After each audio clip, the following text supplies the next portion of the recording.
Hello and welcome to another episode of Des and Marco. I am Marco. And I am Des.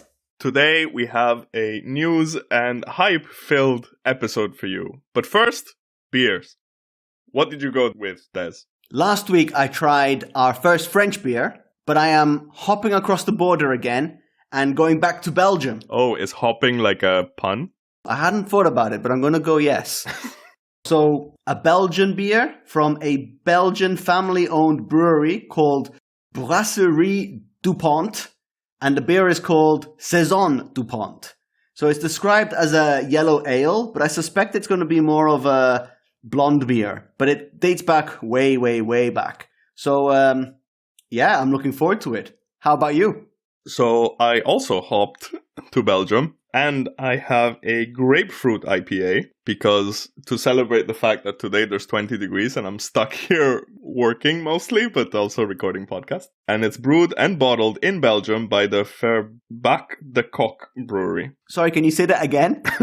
The Verbeek de Cock Brewery. The what? The Cock Brewery. Or VBDCK for short. I think we'll call it that from now on. Alright, the cock beer is... This beer is a real crowd pleaser. It's perfect for any moment or meal, thanks to its bold grapefruit flavor, tart character, and light hoppiness. Alright, let's give this the cock a taste. Cheers. Alright, cheers. Okay, serious question. We've only quoted the name of your brewery.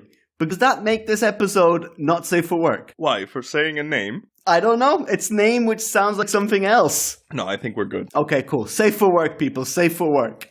So, in the news, a boat got stuck. Yes. I know nothing more about it, except for... So this ginormous ship, the Ever Given, got stuck in the Suez Canal. I don't know exactly how. Of course, I did zero research prior to recording this episode, and it got stuck there for a few days. A week, if I'm not mistaken. Yeah. And it's only just been free-floated, and I'm not even sure if it's actually left the canal, but I think it has. No, it's in one of those, in a basin, kind of, like, because they need to assess whether there's damage on it or not, because it actually got stuck, like it touched the ground and whatever. I don't know. I have no idea what any nautical terms are. I had a look at the cross-section of the canal and the actual architecture or engineering of it, because I was under the impression that it was just like one long canal. Yeah. And I was so wrong. Oh? Yeah, like it's got 3 or 4 entrances, which then kind of merge into one canal. This is on the European side. And then for like a long time, there's just a single canal with a few sort of bypass canals, so like areas to overtake. Oh, okay. And then it kind of goes into a lake, which is called the Bitter Lake. And then from the south end of this lake, they've got another single canal, which goes to the Red Sea. Okay. So like a ship from the European side would have to kind of like go to the Red Lake, wait for the other ship to cross it, and then it would continue on its road. And only in 2016, I think, they built a parallel canal, which goes from like the European side all the way to this lake. Right.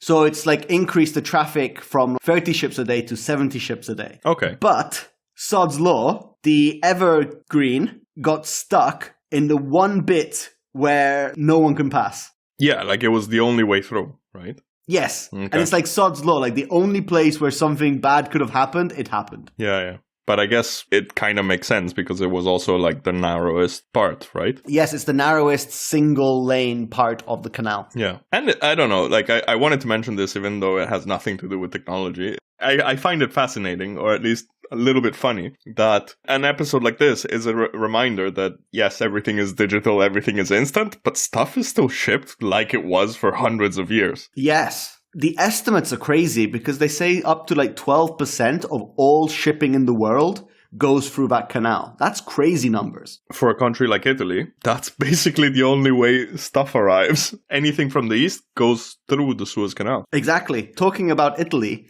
because of that, did you know that it was the Venetians which were the first people to attempt to build a canal? No, I didn't. So they didn't actually get to build it. When the Portuguese had discovered a way across the south of Africa. Yeah, and the Cape of Good Hope. The Portuguese basically established a new spice route from their colonies in India across the Cape of Good Hope and back to Europe. Yeah. So they would no longer depend on like the spice or the Silk Road, the spice trade through the east and with Venice. And don't forget, Venice had an exclusive trade agreement with the Ottoman Empire. Yeah. And even before that with the Egyptians. So it was incredibly lucrative for the Venetians, which were a superpower at that point. And the moment they discovered this new trade route via the Cape of Good Hope, they basically realized that their days were numbered, like they were going to lose access to this incredibly lucrative maritime route. Mm-hmm. So they were like, we should attempt to build a canal, but it was deemed too expensive and unfeasible at the time. Yeah, I can imagine. Yeah, when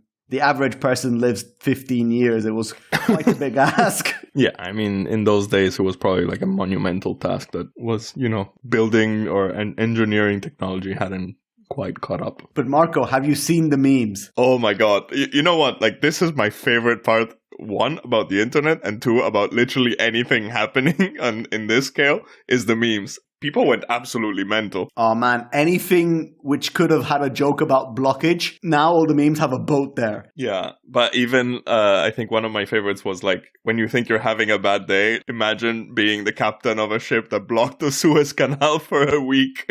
I actually sent you the article, and I don't know if you were able to do it, but a modder created a mod which tracked the ships in real time and put them into Flight Simulator. Yes, you did. I haven't installed it yet, but I want to go see it now. I was told that it followed the ships in real time, so you could fly to the Suez Canal and see all the ships which were blocked at either end and see the ship in the canal. Oh, okay. No, I didn't know that. I'm curious to go see it because there was also like a massive traffic jam. Oh, huge. I heard that the ships at either end, if you line them up, front to back, they would have gone from basically like Chicago to El Paso.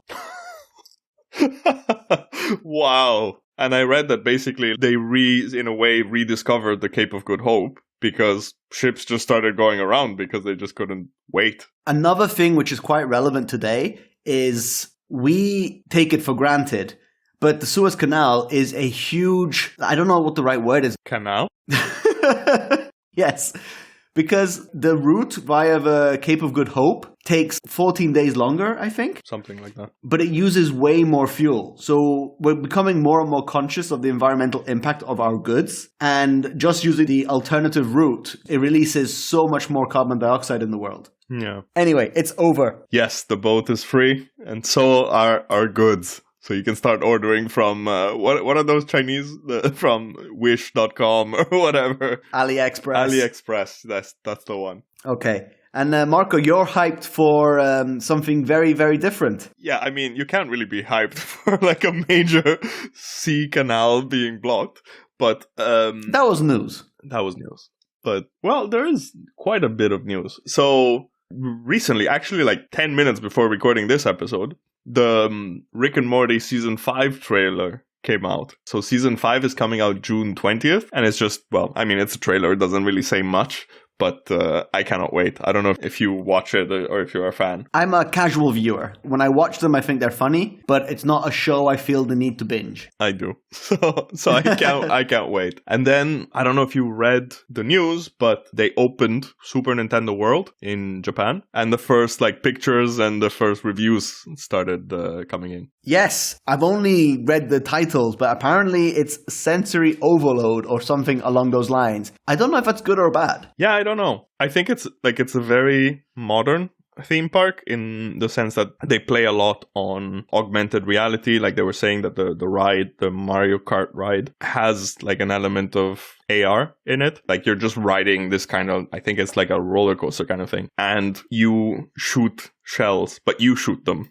And you see them in augmented reality. Oh, cool. So you can basically shoot the other carts. Yeah, exactly. Like a big part of the ride, not the ride, of the theme park as a whole, is you get kind of like a smart watch or a smart band on your arm. And you use that to interact with the park. Like it's got like NFC. You use that to collect fictional coins, which then I guess you can use in the shop or whatever. But it's also designed to make you come back more times. I don't know, one review that I was reading saying that it's virtually impossible to do everything in one go. So you kind of have to come back. So it's kind of designed that way. We did speak about it on the episode where it was first mentioned about the smart band, and we wondered about its practicality. But it seems that it's not going to be just a token or just like a waste piece of technology. Like it's something you're going to keep for a while. Yeah, I mean, you can't use it outside of the park. It's absolutely useless, but you would use it if you went back. Which I guess for most tourists, the trip to Japan is quite an event. So I don't think you're going to go back anytime soon. No, exactly. But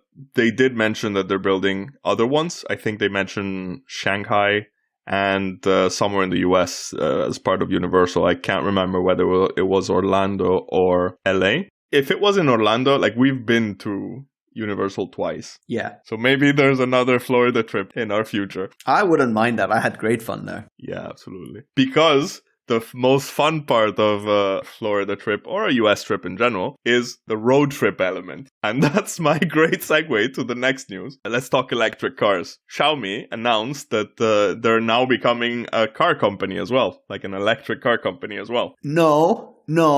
I need to correct you. Oh, God. They said an electric vehicle company. Okay, what's the difference? Vehicle means anything which moves and carries somebody. It could be the scooters. It could be the roller skates. Wait, no. Let me correct you. Now, it's a smart electric vehicles. Xiaomi smart electric vehicles. Smart. Sorry. Okay. I take it all back. I think they already make little scooters, don't they? Yeah, they're one of the most popular in Europe. They're very good quality. Okay. They've got the brakes which have like regenerative energy stuff, which is quite impressive really in like a little kick scooter. Wow, okay. It can go pretty quick and it's like $200 on average. You can get it for like a little bit less or a little bit more. I mean, it's cheaper than a bicycle. Yeah, by far. And yet it's got like the powered element to it. It's very portable. You can fold it. You can bring it into the office or wherever you need to go. Yeah. So I know like in Europe now post-pandemic, they're betting heavily on these sort of, I say, modes of transportation to reduce emissions and stuff. Like I know in Italy, the government was giving a grant towards the purchase of these sort of things. Yeah. So it's definitely something which is going to become more common on our streets in the near future. Yeah, for sure. And hopefully they, like, especially like in big cities, hopefully they will replace cars and trucks. And I can tell you just by living in Amsterdam, I am super happy to just go everywhere on the bike. Yeah. Where I live with the pandemic, they actually made like a bike lane and people complained because they couldn't drive. But Xiaomi as a company is just redonkulous. Like they make everything you can think of. Yeah, I think they're like the Chinese Samsung. Yeah, maybe even worse. Worse as in crazier. Because like you can get like Xiaomi toothbrushes, you can get like Xiaomi phones, which is probably the thing they're most famous for. And any sort of telecommunications like modems, TVs, phones, tablets, that sort of stuff. But then they make things like powered screwdrivers, they make webcams, they make smart mobility vehicles. Now they do. And just recently in the news, the latest phone, the Xiaomi Mi 11 Ultra was released. And it's a beast, an absolute beast. Yeah? What's so special about it? It's got a redonkulous camera system. The numbers aren't the highest. They've got a model with a 108 megapixel camera. This one I think has got like a 50-something megapixel camera, okay. But it's got a much larger sensor. It's got much more physical zooms because it's got like a periscope lens, a super mega ultra wide camera as well, telephoto lens. And the camera bump is so big that it's also got a secondary screen on the back, which is kind of new. Because why not? Exactly. And it's a big phone, but then just the quality of it, like it's got a ceramic back instead of the usual glass. That's the one like the one you used to have. Yeah, ceramic is a much more premium material. And I love ceramic. Like I had the Xiaomi Mi Mix 2S, which was kind of like an experimental phone. And it was one of the first ones to fully adopt the borderless philosophy. Yeah, it had no bezels. No bezels at all. The ceramic feels really nice in the hand, like really, really nice. Okay. This one's also in ceramic, and it's got like 65-watt wired and wireless charging. Like 65-watt wireless charging is huge. That's like a MacBook charger. Yeah, but on a phone. We spoke a couple of weeks ago, maybe last week, about the global silicon shortage and how releases are slightly thin on the ground because there's not enough volume to meet demand. And now, like, the releases are starting to catch up and the big players are starting to release their latest things. So Xiaomi has taken the leap and is challenging the big names like Samsung head on. So it's not pretending to be a flagship product, which is better value. It's now come out and said, our product is better and it costs more.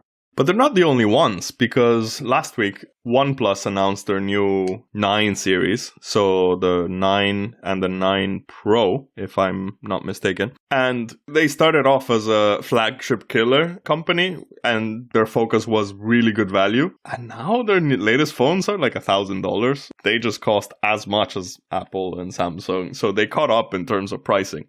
I mean, that's a deliberate strategy from OnePlus, but I see from Xiaomi as well, to start off as hey, look at us, we're really good value, we'll offer more or less the same as Samsung or Apple at a much lower price. And then every generation, the price started going up and up and up and up. And now, if you want a high-end phone, you need to spend like $1,000. And it's actually interesting because then you have companies like Apple, like Samsung, who come up with really good phones that are now in the like $600-$700 range. Yes, I think it's funny because, as you've mentioned, companies like Apple and Samsung, which were notorious for making the really expensive flagship products, they've actually embraced the mid-tier a lot more. So they're using the same name of, like, I don't know, iPhone 12. Yeah. But they made like the iPhone 12 mini and the iPhone 12 standard. They're actually relatively well-priced phones by today's standards. Yeah, because they're super high-end. They have almost everything. You could argue they have everything a normal user uses. Yeah, they have everything you need. If you want bleeding edge, then you pay for it. Yeah, exactly. I'm a big fan of Xiaomi. They had made a pledge several years ago that they were never going to get more than 5% profit on their products. I don't know how true that is or if they've kept that promise. So on a $1,100 plus phone, I doubt it cost them 5% less. Yeah, I think so too. Because that's how Apple makes money in the end. They make a phone that's not that expensive for them to make, and they just overprice it, and that's it. Except for the last ones, maybe, which I think are really good value. But nevertheless, let's turn the page. I'm sure you're familiar with the car brand Volkswagen. Yeah, I do know them, yes. Yeah, so they're kind of well known. They make a ton of cars. A few years ago, they had a massive emission scandal in the US where they were caught essentially cheating by, I think their CPUs or whatever. They had a device, didn't they? They had a cheat device. Yeah, exactly. So the cars could basically tell when they were being tested for emissions, and they would automatically lower their emissions. But when they were not in testing mode, the emissions were actually much higher than what they declared. And they were caught for that, and it was a ginormous scandal. Volkswagen really suffered from it in terms of image and in terms of settlement. They had to settle with the US government for, I believe, billions of dollars. And part of the settlement was that they pledged, or they, I think, committed to build an electric car charging network in the US. Yes. Since then, because of the negative image that was associated to their allegedly very efficient diesel engines, they have now completely shifted strategies, fully embraced the electric revolution, which we'll talk about in a future episode. And they've started coming up with a platform on which they will build their electric car future. And the results of that platform we can already see with the ID3 and the ID4. And there will be more models. I think it's worth mentioning that VW as a brand also owns Audi, Porsche, and Skoda.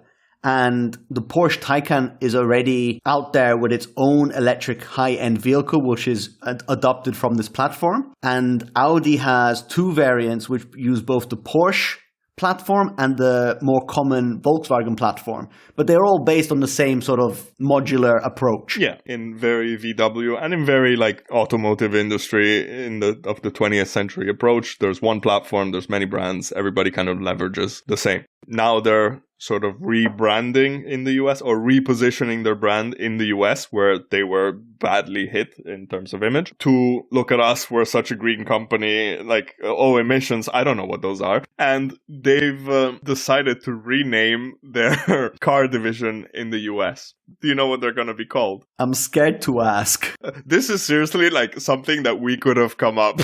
So they're going to be Volkswagen, as in Volt. No.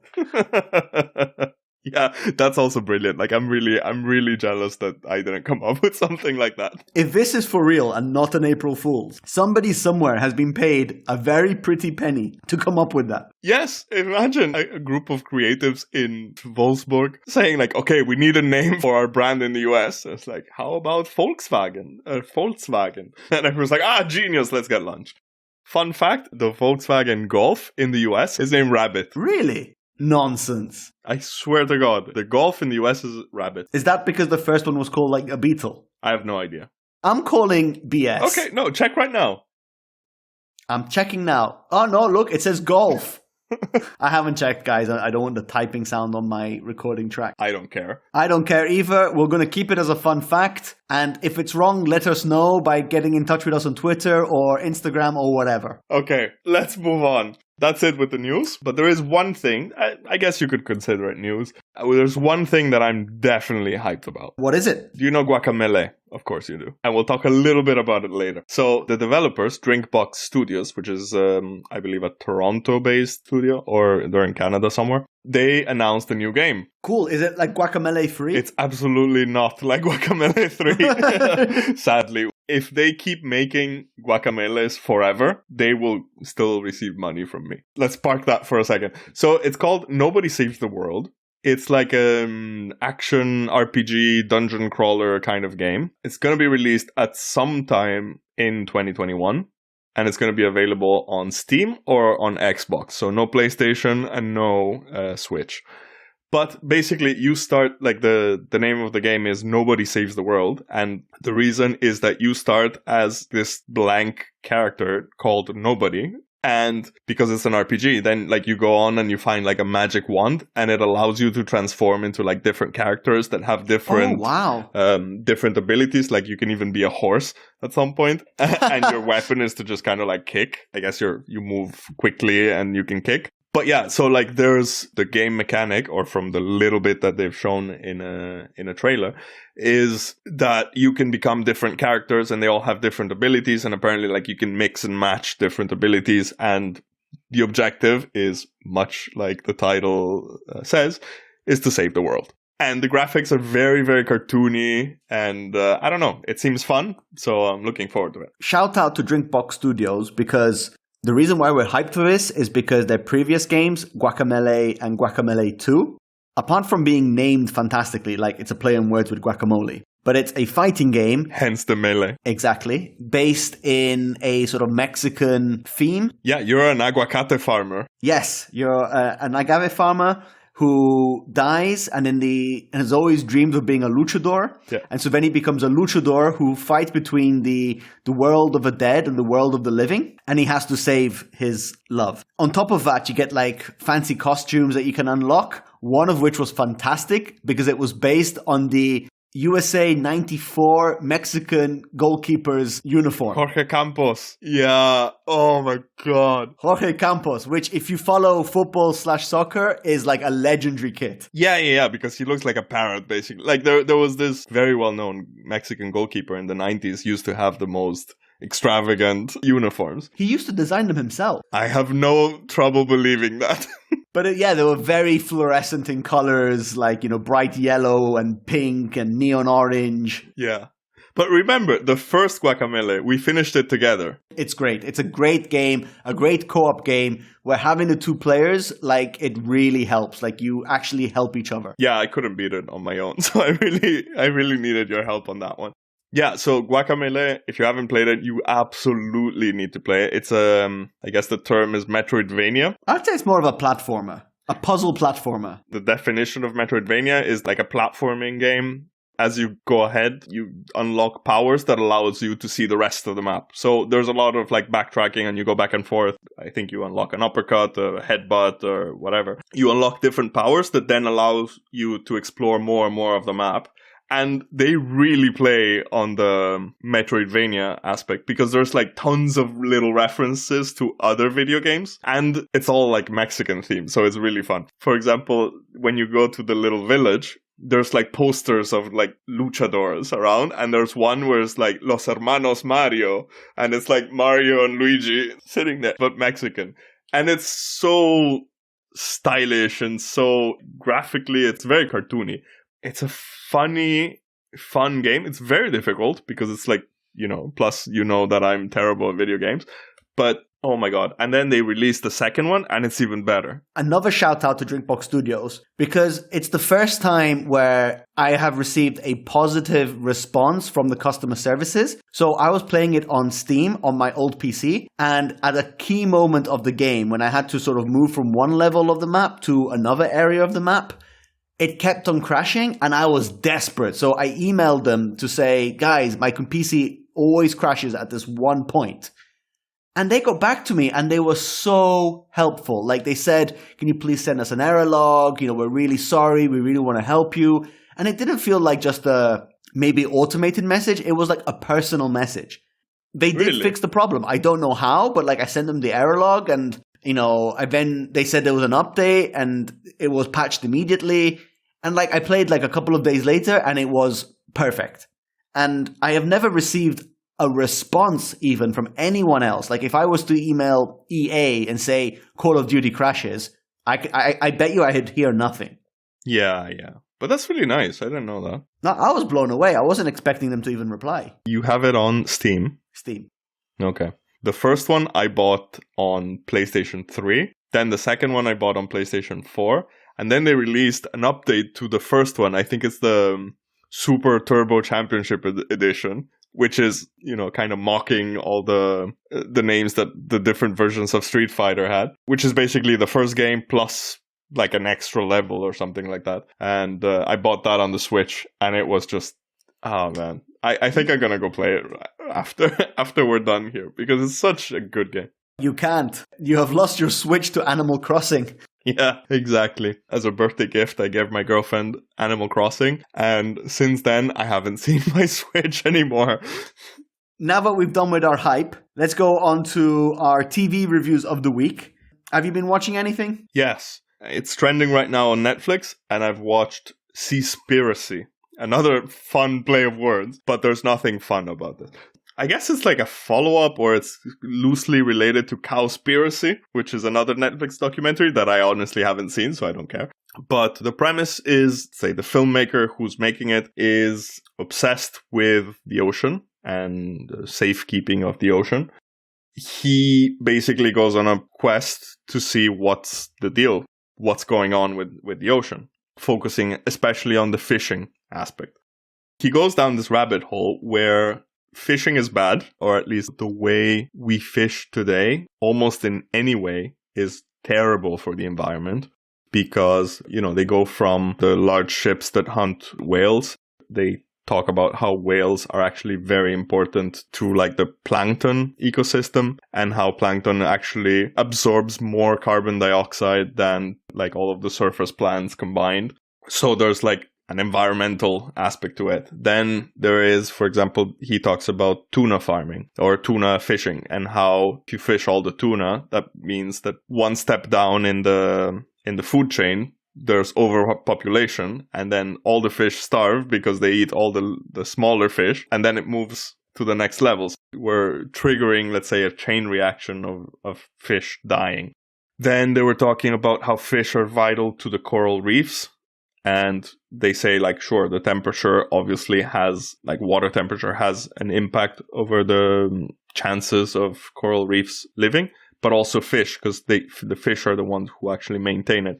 And actually, this reminded me of the time that we went to Australia and went to see the Great Barrier Reef. And to be perfectly honest, I was kind of underwhelmed because, you're used to seeing the colors and everything is like really bright and everything. And it was kind of all gray. It was bleached out, wasn't it? Yeah, it was kind of sad. Then they were talking about fishing, about how the European Union is basically allowing to fish off of the coast of Africa. But that means that like the local villages, they have nothing to fish because like large fishing boats, they just come and like take all the fish. And so like villages are starving. And that also leads to like Ebola outbreaks. Like it's the most depressing thing that you could see. And basically in the end, the call to action is stop eating fish. Stop feeding into this business. It's too harmful for us, ultimately. It sounds very similar a story to what I hear from like Japanese sushi masters or chefs, because there's a great documentary called Jiro Dreams of Sushi, which follows like a sushi master in his art and his craft. And, and his children also do this. And I've watched other documentaries of like the Japanese fish markets, and all these sushi chefs, they're all complaining about the same thing, that the quality of the tuna has become steadily worse because, as you said, all the big fish are dying, there's overfishing of this. And you would think they'd be the first people to want more sushi, but they don't, because they treat it like an art. For them, it's a craft. And they get really annoyed when you see like supermarkets just selling sushi on like a conveyor belt. Yeah. Just left there, like, and it goes off. It's not even made to order. Like, they very much believe in, like, respecting the food. Yeah. And as you mentioned, they have these massive corporate trawlers which go there and just fish as much as they can because they want to actually lower the price, if that makes any sense. Yeah, increase demand. Or increase offer, sorry. I think the take-home message here is eat sustainably. Yeah, but it's funny because in this documentary, at one point, he goes to the Faroe Islands, or whatever, Faroe Islands, and they hunt whales there. But what they say is they hunt them in a sustainable way. And so he questions the meaning of the word sustainable. So like he's interviewing a guy where he's saying, okay, I can either choose to kill one whale or 2,000 chickens. That's more or less the same amount of meat. Okay. But his conclusion is like, does sustainably mean that like fish have to like suffer and die and like, or well, this is not a fish, but does this mean that animals have to suffer and die because also they're killed in like a gruesome way, like with knives, and it's really there's a part where it's very graphic and it's very not very pleasant. And so like he comes to the conclusion that like sustainable just means we're doing less of it, but it's still as brutal as it would. Yeah, but like eating sustainably means reducing your consumption of all like fish, meat. I'm not saying become vegetarian or vegan, but at the same time, like your option was, do you want me to kill a whale or kill 2,000 chickens? When you could be like, well, you could only kill 500 chickens. Yeah, and have salad the rest of the time. Or, have whatever. Yeah, and eat something else. Like eat beans, eat soya, eat lentils. There's a huge amount of food out there. Why does it have to be meat? Yeah, exactly. I'm not saying you should become vegetarian or vegan. What I'm saying is we know we eat too much meat, especially in the West. And sustainable doesn't mean one or the other. It means thinking about the impact your food has. Yeah, it doesn't mean stop eating fish or stop eating meat. It's just, there was another documentary, Game Changers. I don't know if you've seen it. It's basically about switching to, or a strong encouragement to switch to plant-based diets.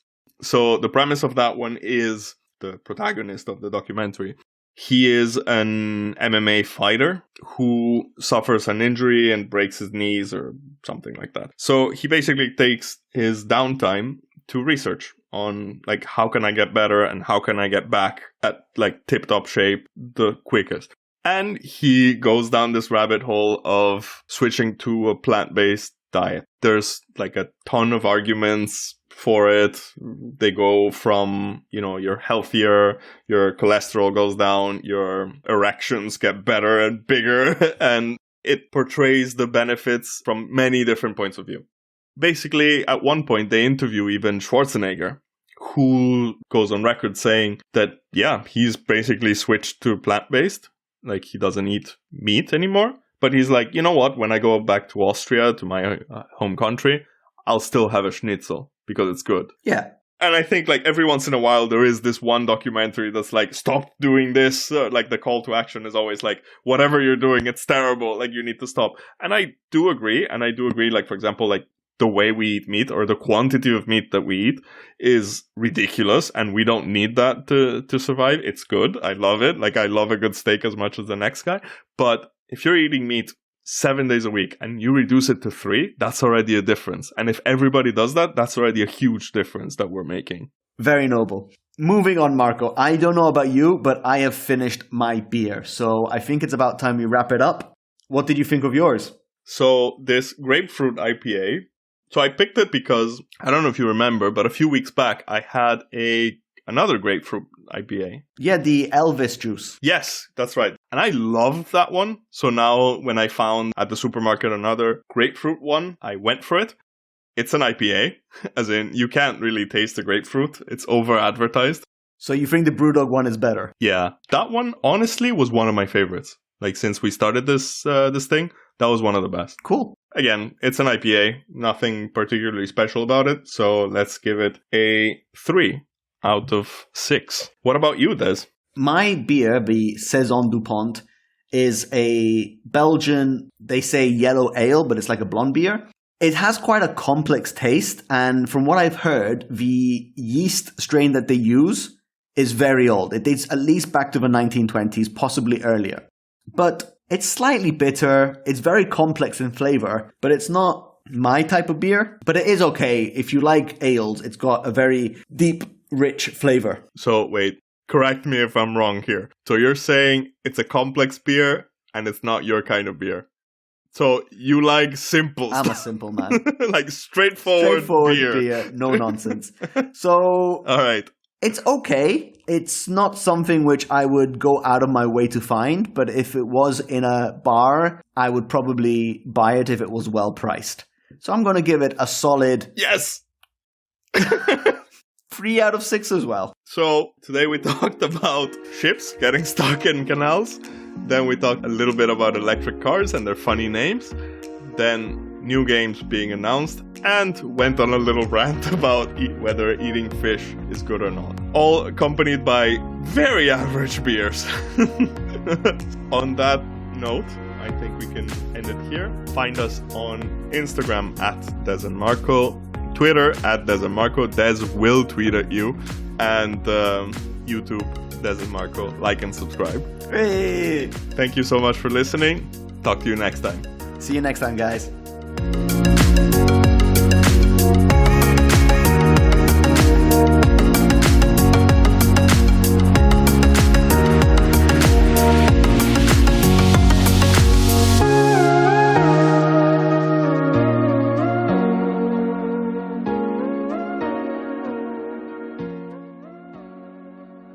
Che stupido, madonna. Anzi, e questo, cioè io che ti insulto lo lascio nella traccia, così you have to hear it again.